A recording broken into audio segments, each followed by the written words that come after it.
Okay, from Boone Pickens Stadium in Stillwater, it's still standing, believe it or not, where Oklahoma State beat OU 27-24 in what we think will be final bedlam for a very long time. Guerin, Emig, and Eli Lederman here. I'm the columnist. He's the beat writer. We're both going to be writing about tonight's game, today's result. Eli's obviously going to cover, being an OU beat writer, the Sooners. I went down and visited OSU's press conference, Mike Gundy, and the like.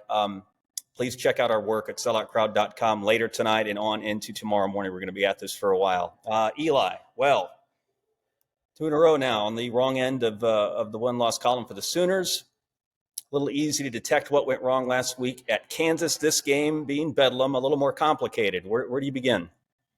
Where to begin? Well, there's the macro, right? There's losing the final bedlam. There's OSU getting the last laugh. 2 straight bedlam wins for the Cowboys at Boone Pickens Stadium. That's one thing.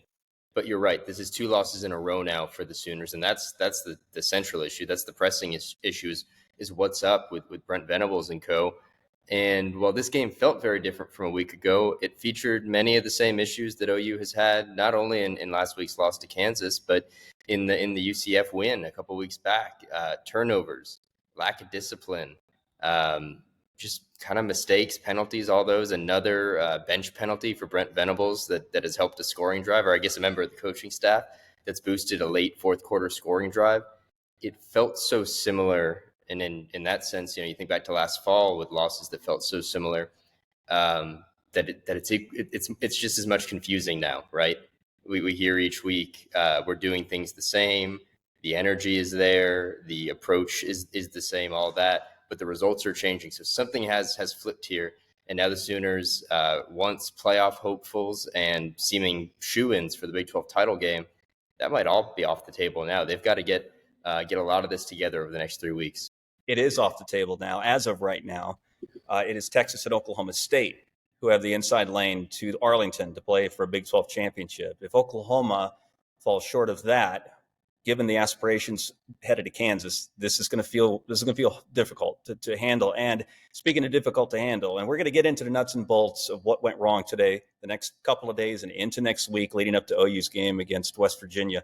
But Eli, the fact is, assuming this is it for the foreseeable future, at the very least, I know Oklahoma's always going to have series scoreboard, and it's lopsided. There's no getting around that.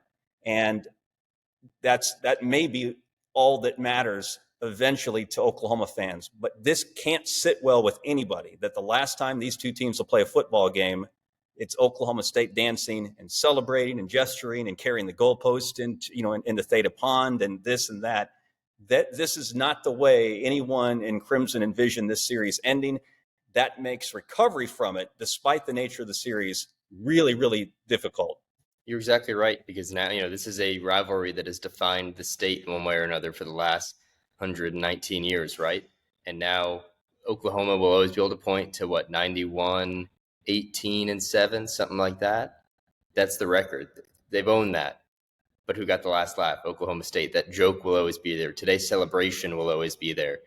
Should have been a Cowboy playing, and we are never getting back together. Taylor Swift playing as fans stormed the field, took down the goalposts.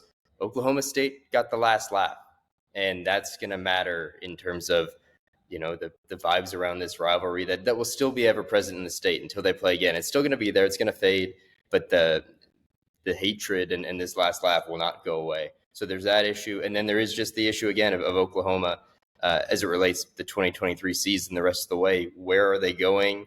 What are their issues? The offense again stumbled. Jeff Lebby again in a post-game setting says, I've got to be better. We've got to be better.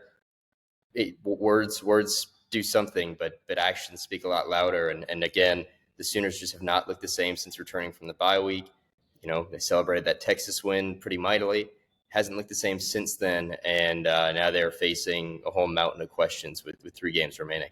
Let's talk about one more thing before we get back to work here in Stillwater. As I said, I was with Gundy and the Cowboys, the happier locker or no, their interview room. You were with the Sooners, Venables, Levy, players. I don't know, so I'm asking just for myself. Give me a sense of the mood. Somber and more somber from a week ago. Brent Venables, came in obviously disappointed, obviously frustrated, but feeling like his team fought, like the Sooners, were right there, that it was a game where, 2 teams made a lot of mistakes and were there at the end, and that, he pointed to turnovers being the difference. You can certainly do that. There were things, turnovers, penalties. People are going to talk about the Drake Stoops non-pass interference call, from now maybe until they play this rivalry again. And Brent said, basically that's the definition of pass interference, or at least as I understood it. So he was frustrated, and there's things to be frustrated about. But the broader questions are why was Oklahoma in this game the way it was? What was up with the play calling?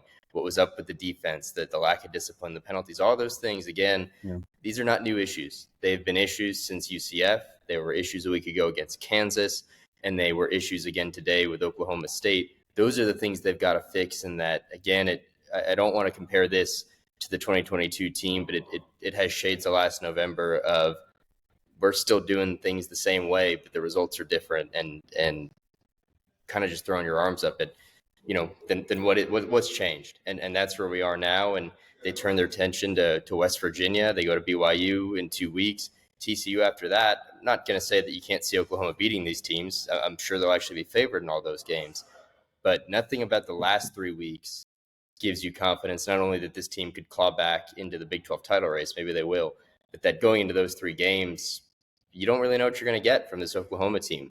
What was so certain for the first 6 weeks of the season has completely disappeared. All right, so listen, check out what Eli's got on this game at selloutcrowd.com. Barry Trammell's here, Jenny Carlson's here, Ben and Sam Hutchins, the OSU beat writers are here. We have video content, we have pictures, we have some audio, we got social media covered. If you haven't figured it out by now, where have you been?